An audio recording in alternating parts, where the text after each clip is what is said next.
Hello everyone, I'm Professor Geek, and welcome back to the Iconicast Podcast. This is episode 3, coming a little late this month, but that hopefully won't be a problem too much longer.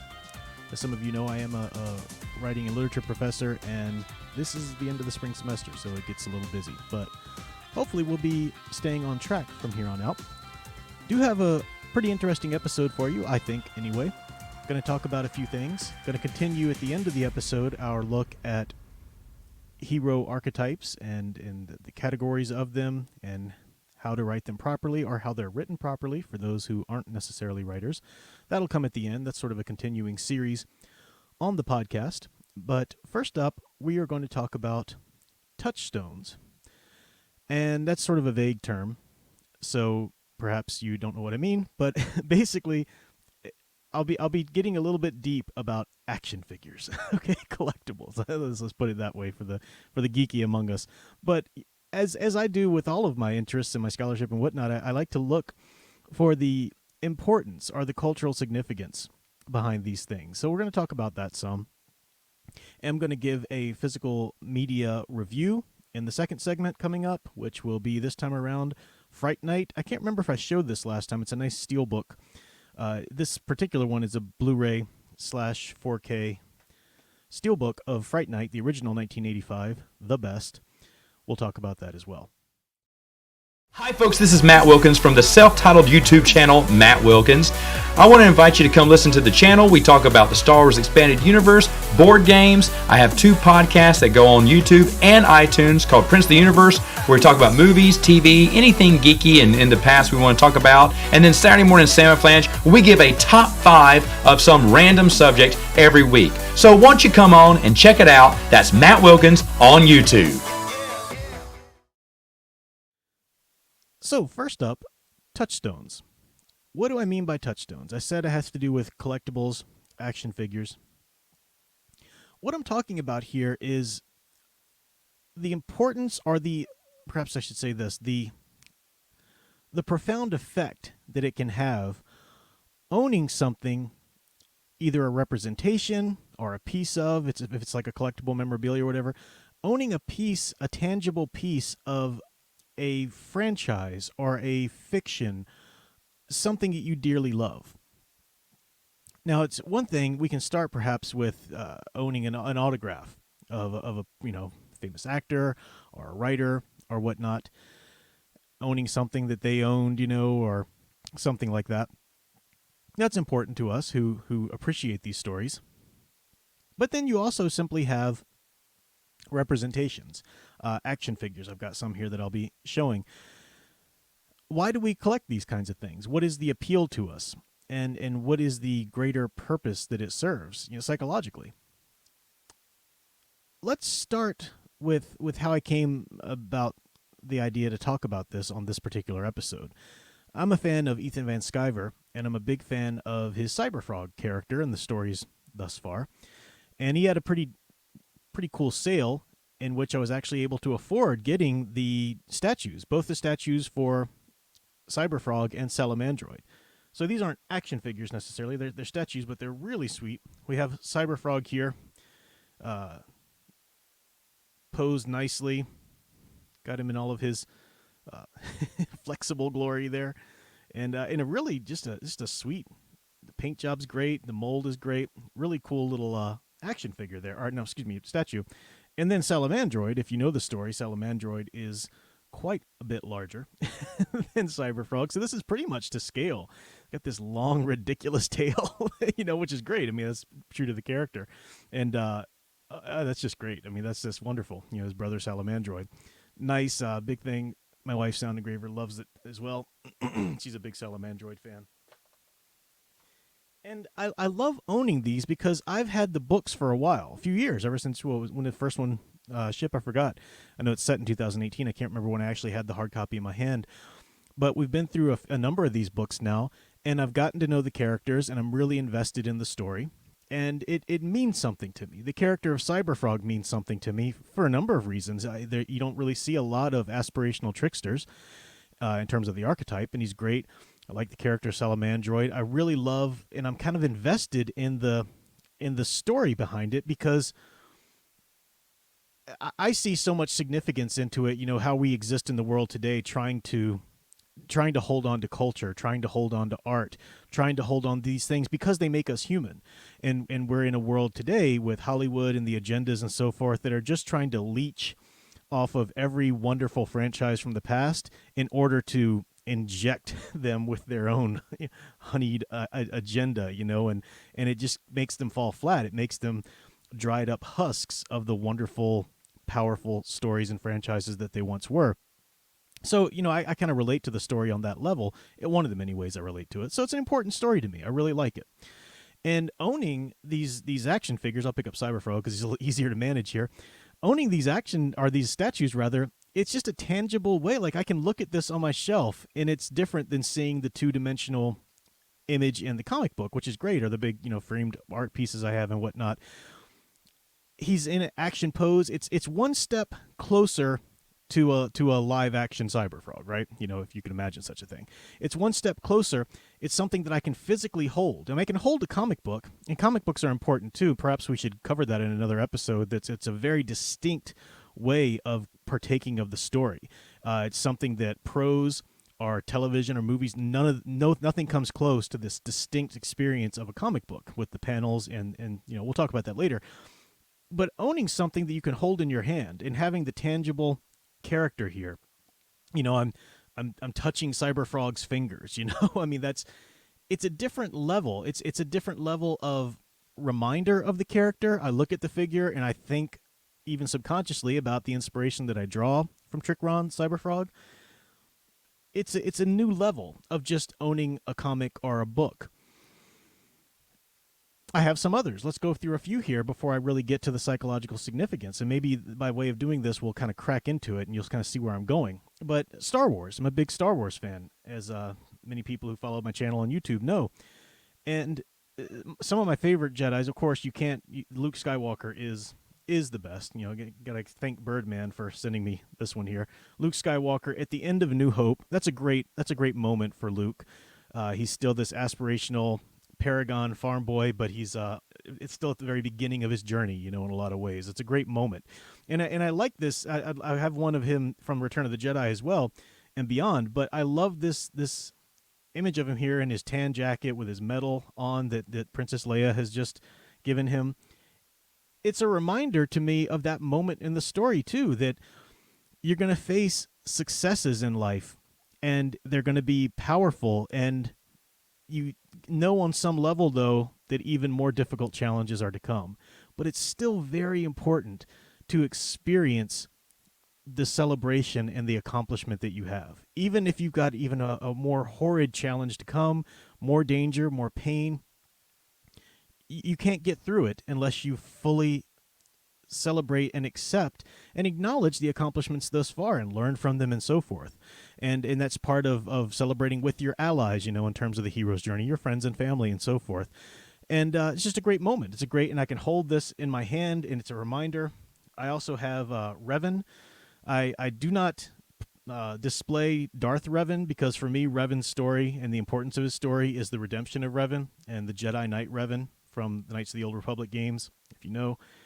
Wonderful. Just use touchstones. As you can see behind me, I've got the Superman, Batman, and Wonder Woman elements there. I even have here, I'll just continue. This will be the last example I show you.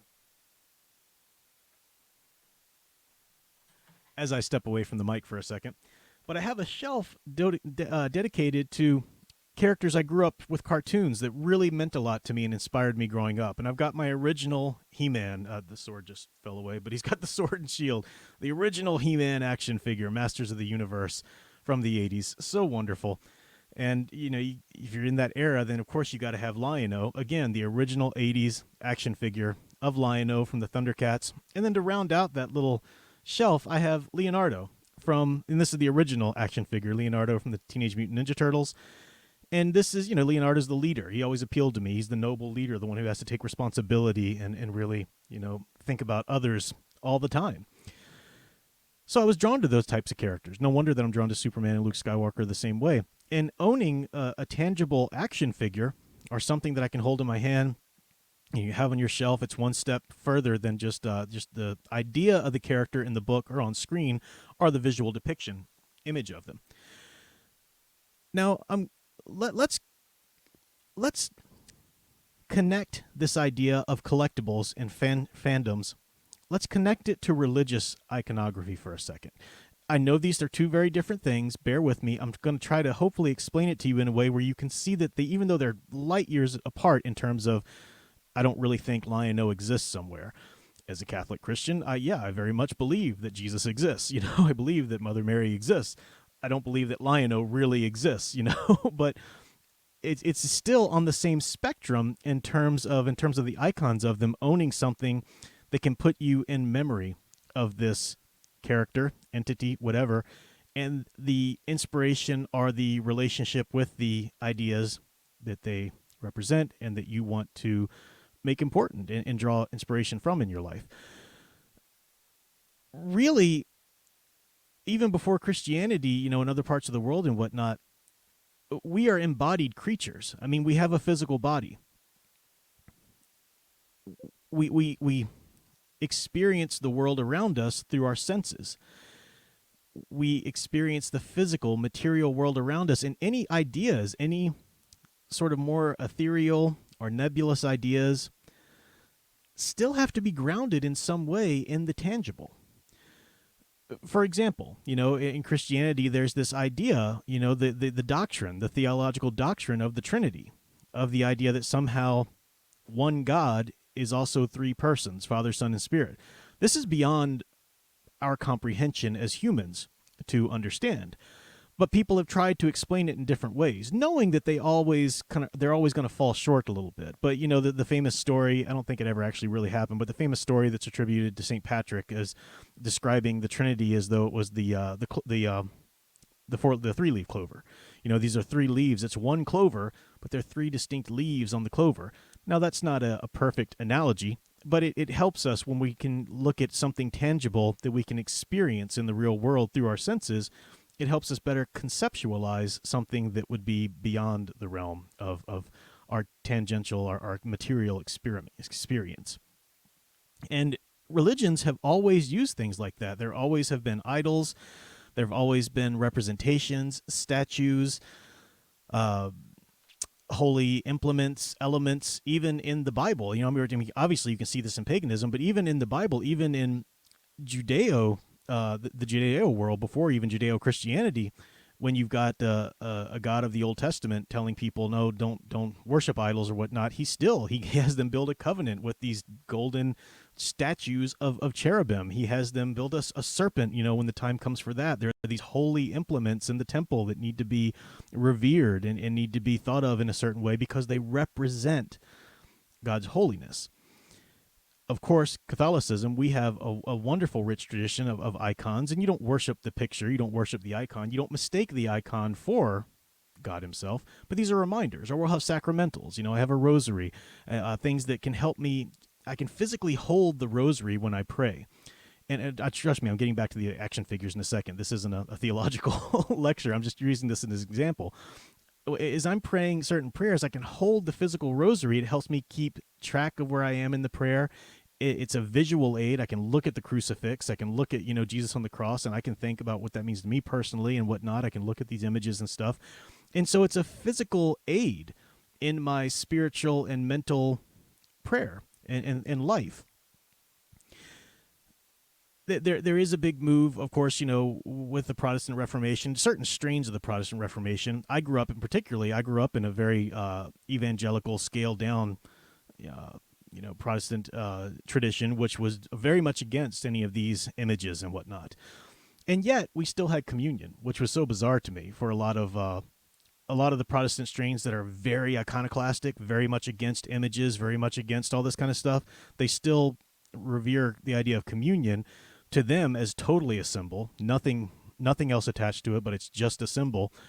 And yet they still revere that symbol, the tangible symbol, the bread and wine, the picture of it, So you can't get away from it totally. Even in the totally iconoclastic traditions, you can't get away from needing tangible reminders. We're physical bodies.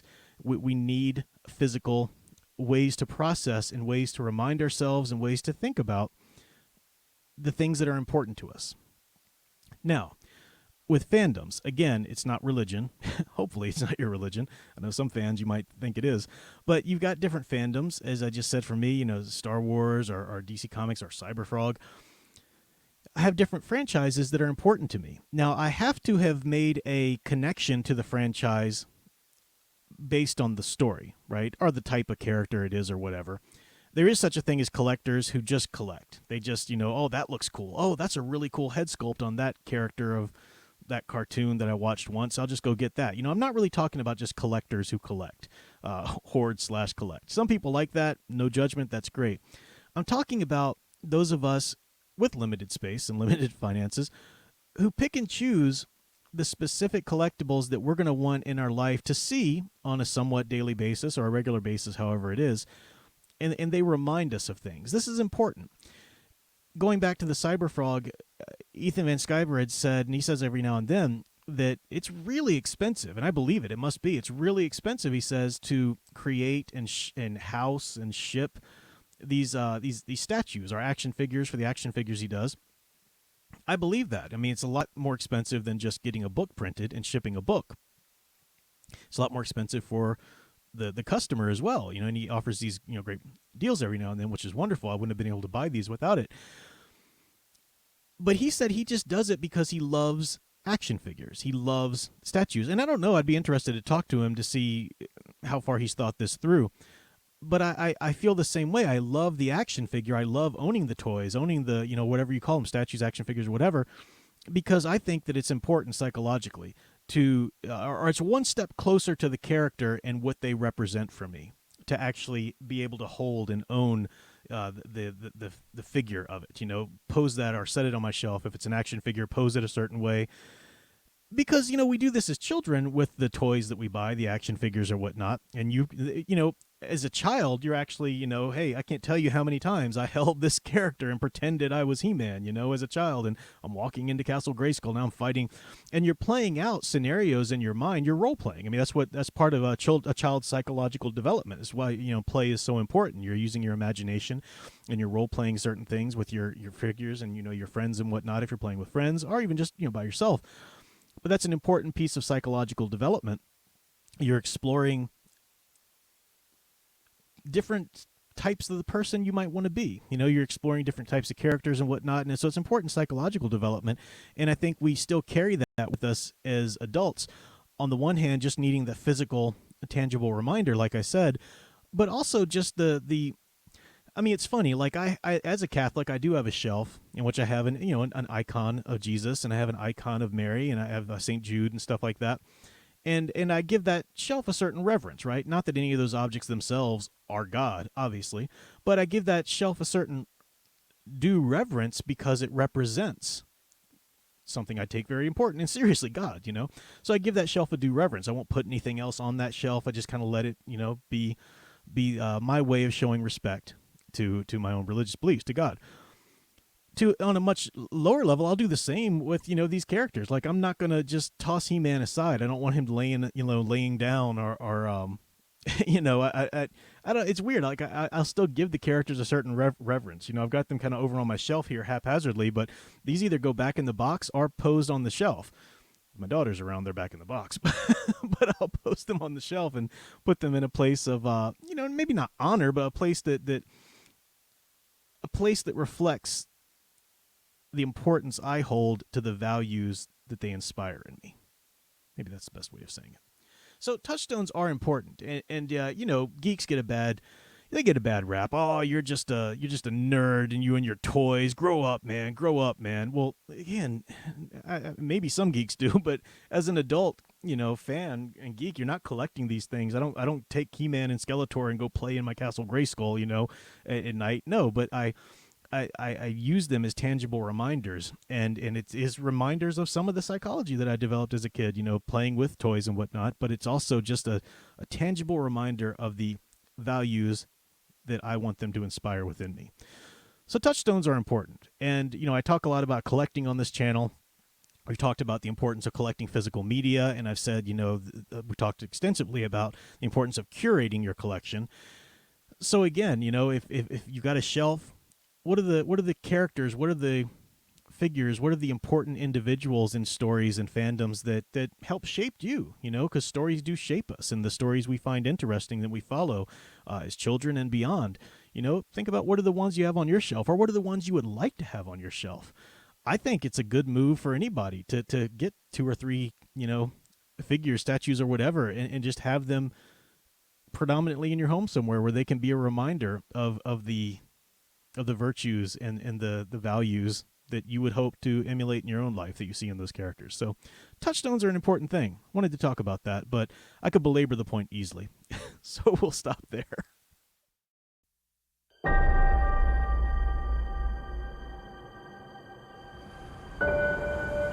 My name is Heather Swain. Philadelphia has always been my home. Life was good until it happened. I'm friends with a cybernetic enhanced human-like frog created to save Earth. Nobody appreciated or understood him, but I did.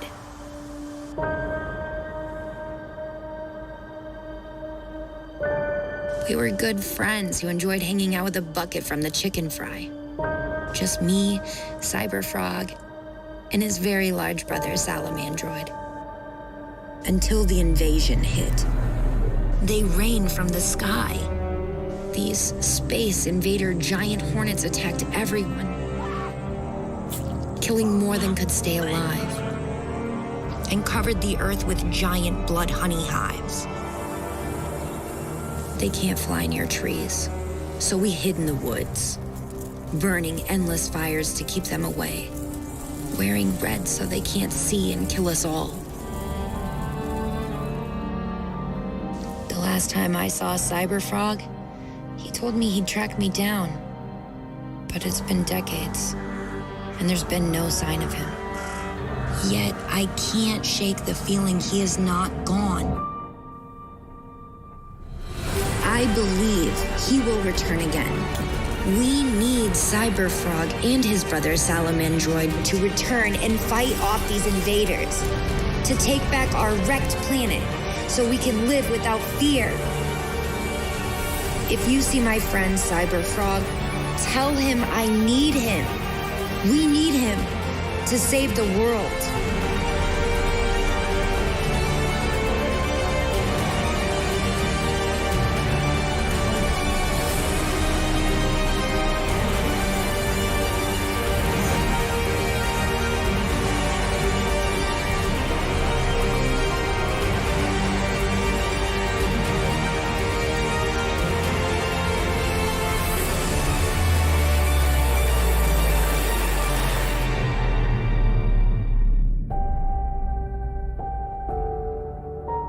This is Cyberfrog Wrecked Planet. Join the fight.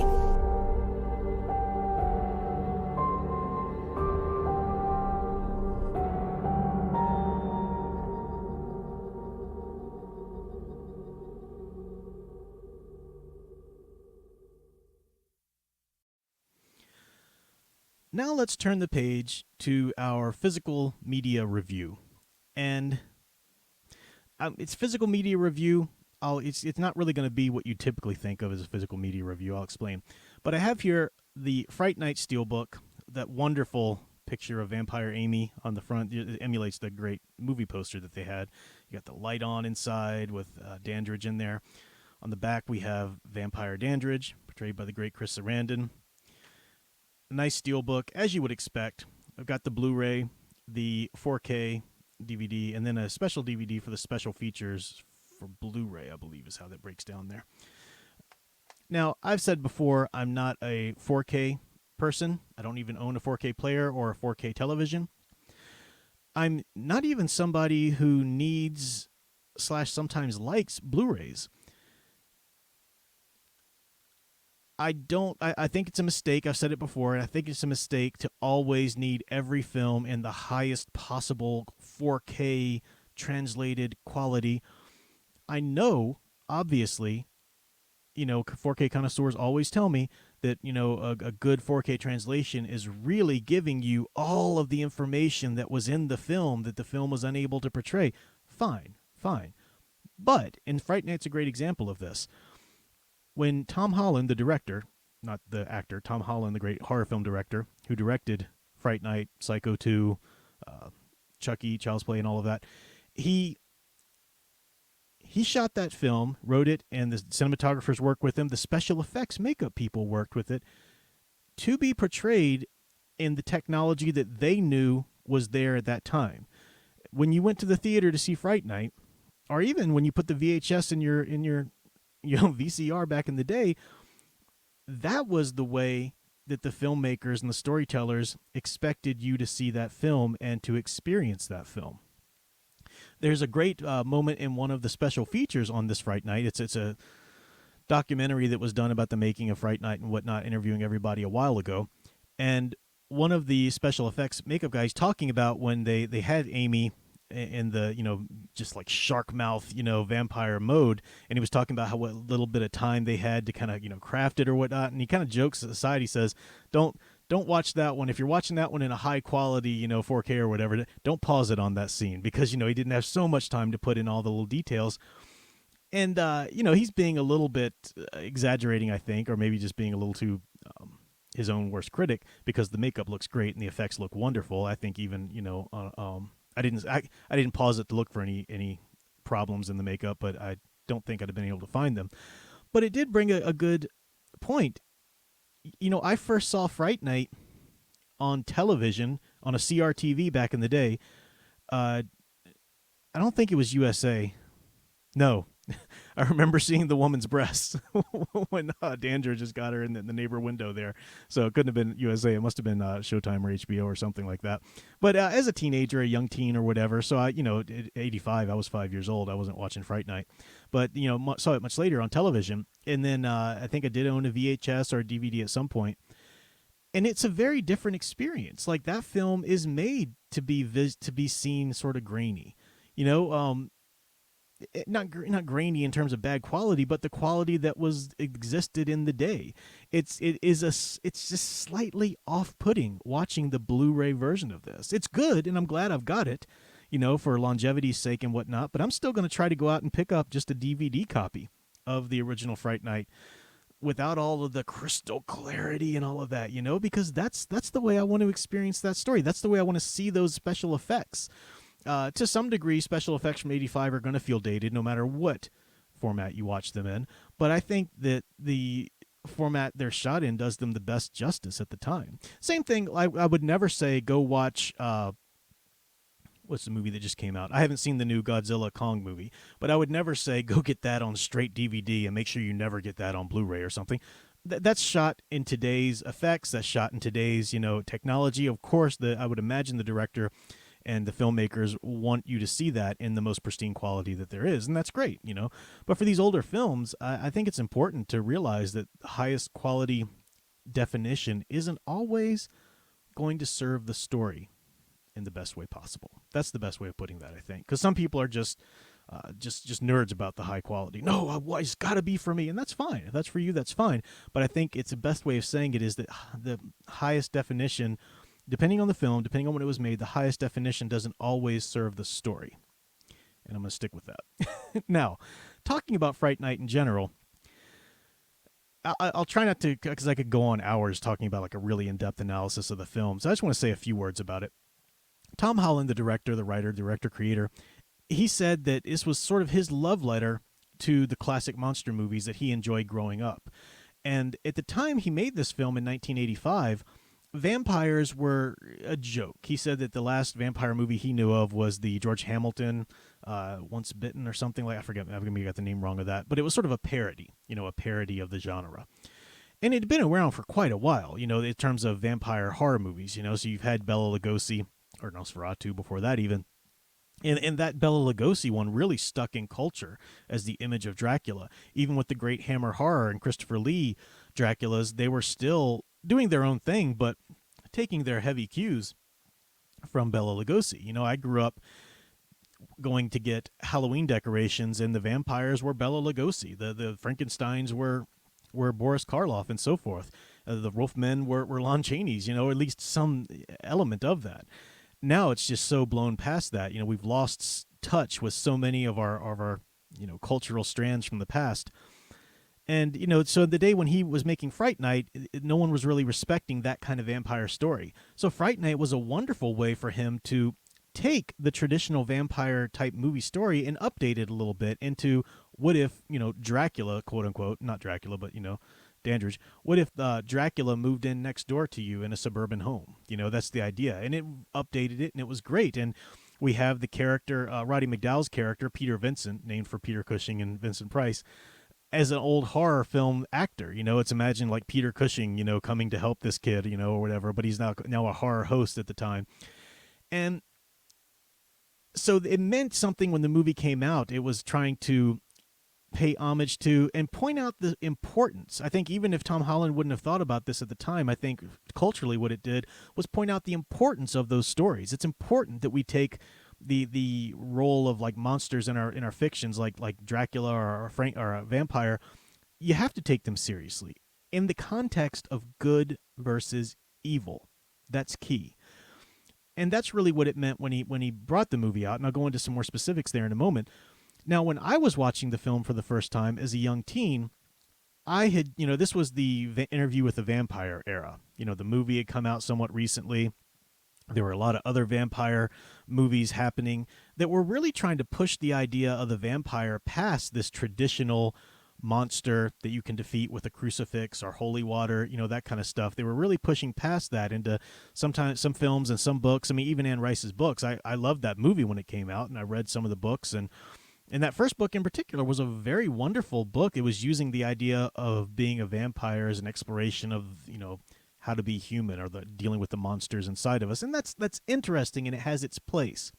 But I think it's an incredibly bad mistake to replace the classic good versus evil vampire stories with these new or new at the time versions of the character and the vampires and whatnot.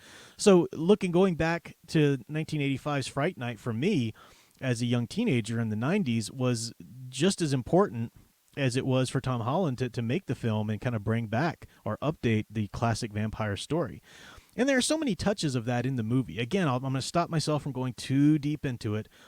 But there are so many touches of that, like when Charlie goes to visit Peter Vincent for the first time to ask for his help, and Peter Vincent has just been fired from his horror hosting show, and he says something to the effect of, they don't believe in the good classics, tradition anymore. They just want their axe-wielding, mask-wearing slashers or whatever.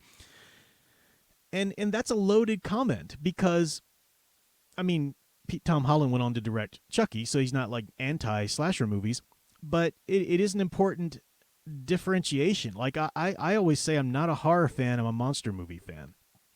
I'm not really big into the Friday the 13th or the Nightmare on Elm Street movies for the most part. I like the original Halloween, and that's it. I really like good versus evil monster movies. And that distinction isn't always made. Some people are like, well, how can you not like, well, you say you like that, of course you like horror. Well, no, it's different. It's slightly different. And I think it's important that we hold on to traditional stories that acknowledge that good can defeat evil. It's great to have a story with a dragon. Wonderful. Make it a terrifying dragon. Make it a really creepy, horrifying story about the dragon. But if the story doesn't acknowledge that good can overcome the dragon, even if it doesn't at some places in the movie, or the character, even if it was a movie in which the hero failed and evil won in the end or something. I'm not crazy about that type of thing. But even that kind of thing can be valid if it acknowledges that good can triumph. I never saw the point in these super nihilistic movies. I mean, I understand the appeal. I understand it's a catharsis when it boils down to it. The hardcore slasher movie, even in a nihilistic way, the catharsis is what people go to them for. But I think we need to keep catharsis in check. It's my own personal viewpoint. And I think for our stories, we need to make sure that our stories encourage the good. There's something to be said for catharsis, great, but we need to encourage the good. So the movie's great for that. Charlie Brewster himself, the main character, Tom Holland had said that he wanted to imagine, like, what if he himself, as a monster movie fan, Tom Holland, realized there was a vampire living next door to him or whatever. And Brewster is a horror movie fan, but he's got his friend Evil Ed, who's really the horror movie connoisseur. There's a key thing in the movie. Now, this was different in the novelization, so I imagine it might have been different in the original script, because novelizations are usually written based on the scripts. But when Charlie realizes it is a vampire, he has to go to his friend Evil Ed to ask him, how do I kill a vampire? Now, you would think a huge super connoisseur of horror films, watching every bit of them and geeking out over every element, would know that. But he has to go to his friend. And I think in the movie anyway, the way the character's portrayed, this speaks to what's missing in his character and what he has to come to grow to develop to in the end, is that he's not very focused. We first see Charlie Brewster. He's making out with his girlfriend, Amy. He's focused on getting what he wants from her, right, to get her bra off or whatever. She's saying no. He's not paying attention. Peter Vincent is on TV. The Fright Night show is on TV, which she says, hey, do you like this guy? And he's like, yeah, but he's not focused on it. And he's got the posters up in his room, but he's not really dedicated to a purpose yet. That's Charlie Brewster when we meet him in the beginning of the film. And I think the fact that he's into horror movies but still doesn't really know for sure exactly how to kill a vampire is a testament to that. No matter what it was originally conceived of, or what some of the actors might say, this is the character that we received in the movie, and that's the way he was shown. Now, once he realizes that the vampire's next door, and not just that there's a vampire next door, but he realizes that he met one of the victims. These are young women. He meets one of them, and they're dying. He's dedicated. He's dedicated to stopping this murderer next door. And that's a very admirable thing. Even though everyone thinks he's crazy at first, he gets into so much trouble with the vampire himself and everybody, but he's dedicated. You have this very aspirational motive within him. He wants to stop this murderer, even though it's a great cost to himself to try to do this. That's great that you can really empathize and engage and invest in the character in that way. And by the end of it, you have a character who's grown so much from the unfocused, didn't really know what he wanted to do, wasn't dedicated to any certain thing. You have a really focused, accomplished individual. He's made relationships. His relationship with his girlfriend stronger. He's made the great friendship with mentor Peter Vincent. He's accomplished. He's gotten rid of the evil. It's just a wonderful movie. It's a great good versus evil story, and it's funny in places. It's terrifying in some places. It's as good monster movies should be. So, really do recommend checking out Fright Night. Again, I would say if you're just going to buy one, get a DVD copy. But the Blu-ray Steelbook is a nice little package anyway. Now, I purposefully didn't mention Tom Holland's the comics or anything like that. There is a sequel that was not done with Tom Holland's participation, which I think came out in 1989, which is still pretty good. They only released it in a formatted to fit your screen version on DVD back in the day, which is still all you can get it DVD wise, which is a shame. They need to release it on letterboxed, or widescreen or whatever, But comic books did come out, and Tom Holland himself wrote a novelization which he calls Fright Night Origins, which is his real vision of the character and how it happened, novelized movie-wise, and it goes a little bit beyond that. And he himself is given his blessing to certain comics. So the story does continue, not in the movie sequel version, but in Tom Holland's original vision, the story does continue. And I'll actually be talking about that at some point in future episodes, because I did recently purchase a nice hardback edition of the comic books that Tom Holland has given his blessing to. So we'll be talking about some more of the extended story. Of course, they did the remakes. I bought them. I haven't watched them yet. I really wasn't interested in the Fright Night remake they did in like 2011-ish or whatever over here, and then that's the sequel. I'll watch them eventually just to sate my curiosity about, the continuation of the story and how it's affected culture.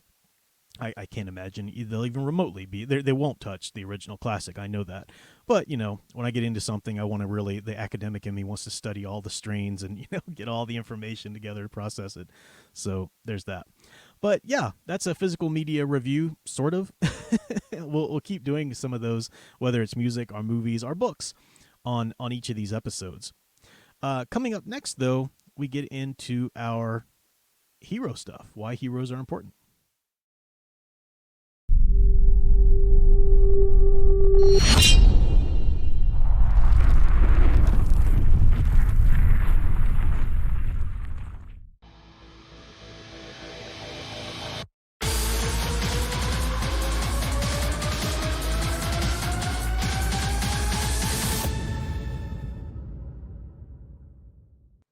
Hello everyone, She creator Billy Tucci here, and I am so proud to announce our latest Indiegogo campaign, the She #1 30th Anniversary Original Art Edition. The groundbreaking masterwork that literally changed the face of comics and launched the Bad Girl Revolution returns in this premium formatted 112-page hardcover edition featuring the never-before-published original artwork from the book that started it all, 1994's She, Way of the Warrior #1. The She #1 Original Art Edition is literally a project that is 30 years in the making, with every single original art page, penciled inks, hand-painted colors, and letters all rescanned and digitally remastered back to their original glory.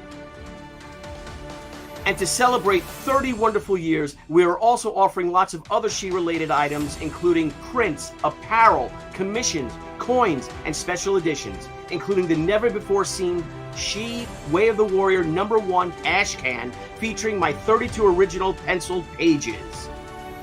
And the best part, all 112 pages are complete and ready for press and a quick fulfillment. We just need your help to fund it.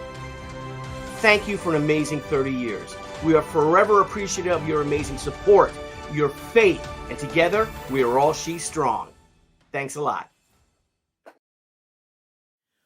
When I started doing this series on the podcast, there are certain topics and there's a certain order that you need to go in, and I get this from the classes that I teach on it, the college classes that I teach on it. A lot of my subscribers on YouTube, and those if you're watching this podcast on YouTube, you know you are obviously, were really interested in this idea and wanted sort of the refresher course on it. So I started doing it on my weekly live streams. Now this podcast is a monthly podcast. It's supposed to be monthly when I can get it out monthly, but it comes out a lot less frequently than the weekly live streams and whatnot. Therefore, the podcast is a little bit behind on the topics of the hero's journey and the archetypes and everything. So the last episode 2 of Iconicast Podcast, what we talked about was the importance of the hero's journey. So the next step is to really talk about the American monomyth in terms of the two types of heroes that exist in the American monomyth, the aspirational and the cathartic motivational.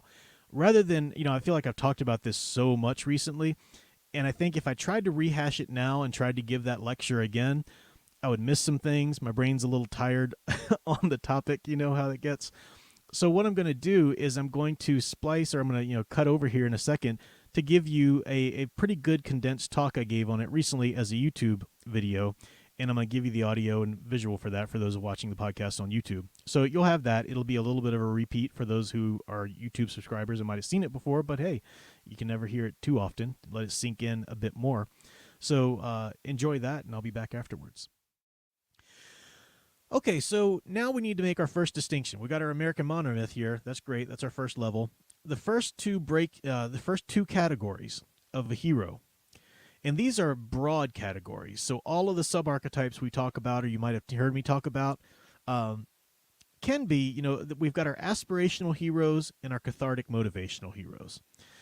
Now, the sub-archetypes run within those. Some sub-archetypes don't really work so well as aspirational, but for the most part, they can be either one or the other. Now, the aspirational hero, because I talk about it so much, let's go ahead and clear this up. The aspirational hero is a hero. It's not a hero who's perfect. The aspirational hero can have flaws. They can have real challenges. They can have development. In fact, they should have character growth. They should have character development. A lot of times when I talk about the aspirational hero, people think, oh, it's just so flat and two-dimensional. And these are usually people who just don't want to think about an aspirational hero because they're, on some level, they're just too nihilistic in themselves.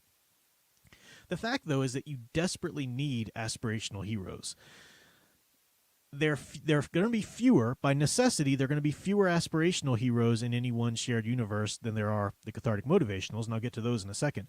But the aspirational heroes are characters who are just born good. They're just good. They're just decent. They're just essentially good people from the start. They don't have to suffer any tragedy they can suffer tragedies, but the tragedies themselves don't make them good. Don't make them, and then that's how I realized that I really need to dedicate my life to this, and be a better person. No, they have that good heart from the beginning. And they're hard for a lot of people to write. I don't think they're hard to write at all, but they're harder for a lot of people to write because your average lessons, your average school of writing says, take your character and they should have, these things should be wrong with them, and then they learn this, and then, character development. It's easy to write character development in which characters learn how to become better people. That's a great story. There's nothing wrong with that. But if you don't have an aspirational hero, or 2 or 3 or whatever in your universe, then characters don't have a standard for which to strive. They don't have that standard. So Superman, Captain America, Luke Skywalker, He-Man, All Might, as David Talkayan said, Hercules, Disney's Hercules, these are aspirational heroes.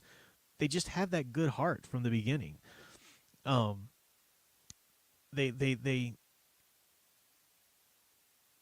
There's a sheer goodness about them. They believe that there's always a right thing to do. They believe that it's always worth it to do the right thing. They never, ever question whether or not they should do the right thing. Now, sometimes they might question which is the right thing to do. For example, I mentioned Superman for All Seasons recently, just a few minutes ago. And yeah, that story is about Lex Luthor trying to trick Superman into thinking maybe the world's better off without you. Maybe the world's better off without, and it's young Superman. At no point is Superman ever thinking, screw the world. The world doesn't need. I don't care. Does it even deserve to be saved? I mean, no. That's like Zack Snyder, Man of Steel levels of ridiculousness. So a aspirational hero can be fooled sometimes. They can be challenged. They can be a little confused as to maybe what the right thing to do is here, but they always know that there's a good right way to do. And in an aspirational hero story, as I've said before, you never want to put them in the situation in which they have to do something bad. They have to cross the line. And it's not that no aspirational hero can ever kill. I mean, Captain America certainly used a gun when he was in the war. Luke Skywalker, different stories. So he's, trying to fight and defend innocence. He's going to have to sometimes maybe deal a killing blow. It depends on the story.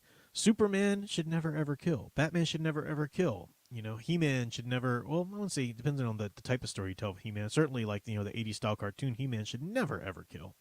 If you were telling a little bit more of an adult story like the mini comics or whatever, and there's war or whatever, it depends on the story. It depends on the way it's presented. In general, you wouldn't let an aspirational hero kill, but like I said, it depends on the character, depends on the story.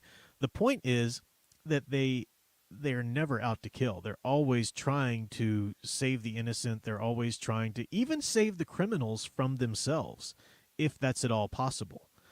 So, playing into Batman, not killing him. And some people were like, okay, but seriously, though, he's got to kill the Joker, right? I mean, the Joker's like, it makes sense for him to kill the Joker, though, because the Joker's really bad.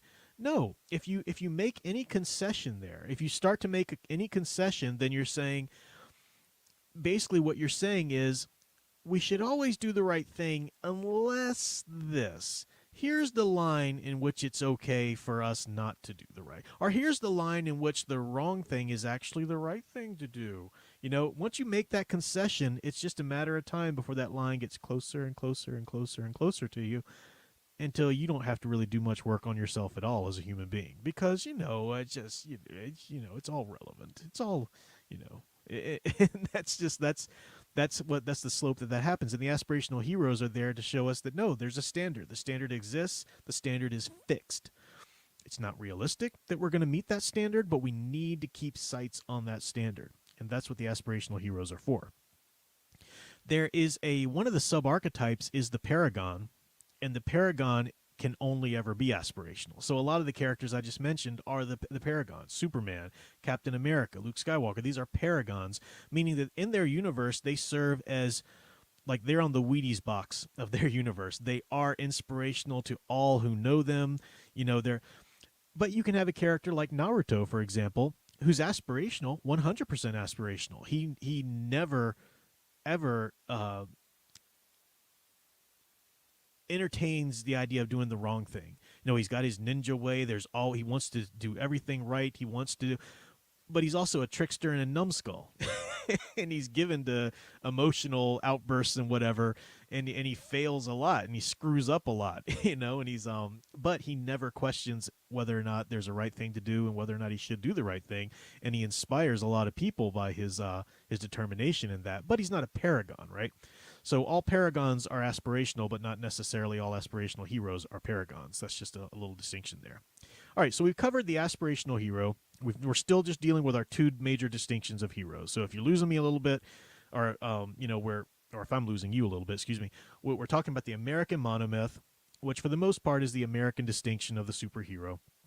And we're just dividing it into two main categories. We're going to look at more finer categories in a second, but we're just looking at two main categories: the aspirational hero, which we just covered. And if you have questions, we can talk about that more. And in a second, we're going to look at the cathartic motivational, which is the second big major category of heroes. And I say the cathartic motivational, this is a very careful term. And when I teach this in my classes, students like to just kind of shorthand it and say, yeah, the cathartic hero, the cathartic hero. It's like, no.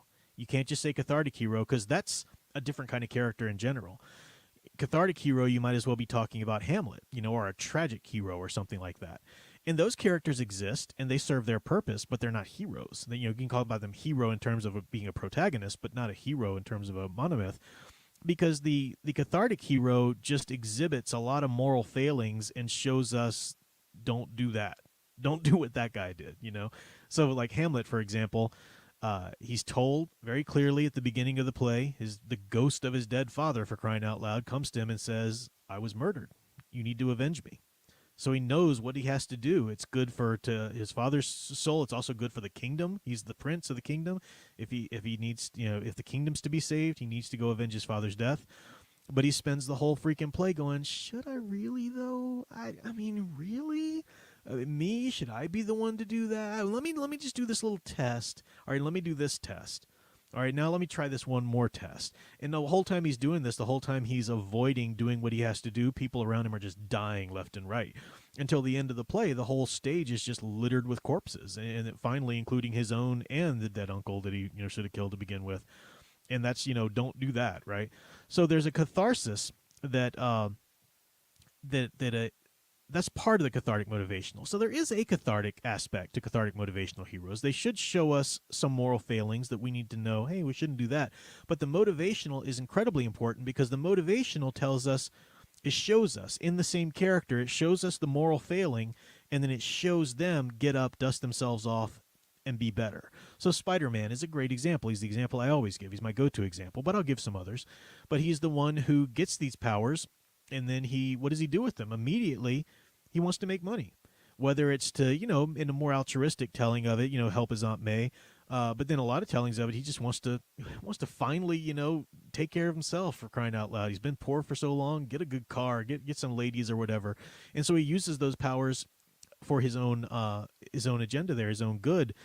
And then that backfires on him, right? And the best tellings of the story, it's where he lets the thug go who would eventually kill Uncle Ben. And he realizes, with great power comes great responsibility. I made some bad choices here, but that's not who I am. I'm gonna be better. I'm gonna try to be better. And that's what we love about cathartic motivational heroes so much, because they show us that, hey, it's okay when we screw up. When we screw up, we don't have to say, well, might as well just be a villain or an anti-hero. I screwed up the whole hero thing. No, it shows us that, yeah, we are going to screw up, but we can try again, and we can get better, and we can improve. And so that's why cathartic motivational heroes are so important, and they tend to run rampant. They're far more ubiquitous out there than aspirational heroes, as it should be. But even cathartic motivational heroes don't work within their universe unless they have an aspirational standard to look up to. Whether it's Spider-Man looking up to Captain America, or all of the characters, all of the Jedi, in the Star Wars EU looking up to Luke and the examples that he set and so forth. That's that they need that standard to strive toward. You mentioned My Hero Academia. Yeah, I mean, even the other, not even just the student heroes, but the other professional heroes, even what's his name, the number 2 hero, the Heat, who becomes the number 1 hero,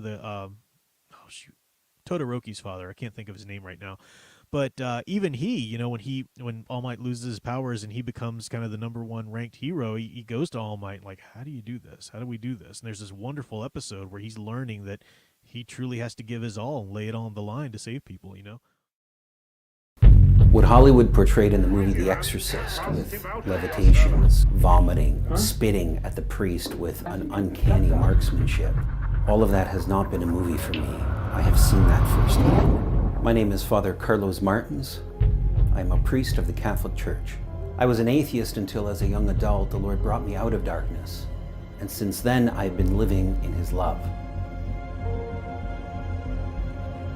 But I've also seen things. Very evil things. Things that I wish weren't true. The job of the exorcist, properly speaking, is not to cast out the devil. The job of the exorcist is to find out, why is the devil there? What rights has the demon gained? What doorway has he entered through? This is the first time I've opened my files about these battles to the public. So, thank you so much for watching to the end of the podcast. I know a few people these days do watch a whole, some people do, whole podcast, but I do cut this out in clips as well and put parts on YouTube at times. I am still working on getting this on more podcasting platforms. Again, summer will be such a great time for me to really market and do more creative work and market these things because I'll have more time. But I do appreciate the support for the podcast. I know for a lot of people that follow me on YouTube, the podcast isn't all that different from my YouTube content, except that it's packaged in a different way. And, but the dream one day is to achieve or attract a different audience from different platforms. So that's happening. That's in the works. I do appreciate everybody's support. I very much appreciate the questions and comments you've sent me. As I said, I'm getting together a question and answer segment for the next episode. So I haven't forgotten those comments. You can send me emails in the description or in the show notes there below, so you can send me questions or comments, arguments, whatever, and if I can get around to them, I will. But I will give a segment to Q&A starting in episode 4 coming up. But we've been talking for quite a while now. I don't like these things to run too long. So thank you so much. I appreciate it. I'll be back with episode 4 in a timely fashion, no more than a month, and we'll continue our journey through archetypes, through heroes, through the importance of stories, through the different aspects of being a geek and what importance it is to our culture, to our psychologies, and to society. So come back next month, and until then, keep enjoying and digging deeper into these true blue hero stories you love.